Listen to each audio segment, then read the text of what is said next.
Now to Salem and the Oregon Legislature. Lawmakers are at the Capitol for a few days this week to talk about some ideas ahead of Oregon's short session, which starts next month. We listened in on a transportation committee meeting today, where one of the topics was about an upcoming bill to create a transit funding task force to look at different ways to fund organizations like TriMet.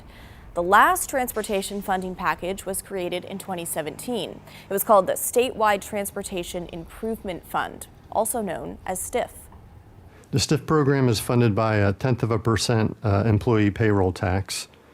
And for context, if your annual salary is $50,000, you currently pay about $4 per month for the STIF program.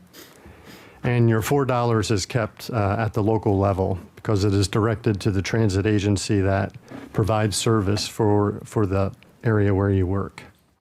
You may remember doubling that payroll tax was one part of last year's funding package, which was paused after critics put it up for a statewide vote this past November through a referendum effort. That is, unless the bill is repealed during the short session, which Governor Kotek has called for. Transit advocates said today, without the additional money from doubling that tax, transit cuts are already underway. In Southern Oregon, the Rogue Valley Transportation District has been forced to cut over 40% of their service, which is 10 out of 16 bus routes, and it also laid off 65 employees. TriMet also announced a sweeping set of proposed cuts this month, and will need to cut at least 10% of their total service if additional revenues is not identified. Most other states pay for transit with a combination of gas tax, which is restricted in Oregon, and sales tax, which Oregon does not have. Okay, the idea of the task force would be to chart a funding path forward, whether that's with the current payroll tax or something altogether different.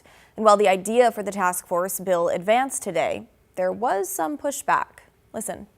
The max light rail peaked in 2012. Rides in 2025 is about 53% what they were in 2012, before 2017 and the statewide transit tax was enacted. So we're at 53% in 2025 of what we were in 2012. And also before the transit districts started receiving the payroll tax funds, they delivered nearly 30 million more rides per year than they do now. So if we want to talk about wrong direction, that's the wrong direction.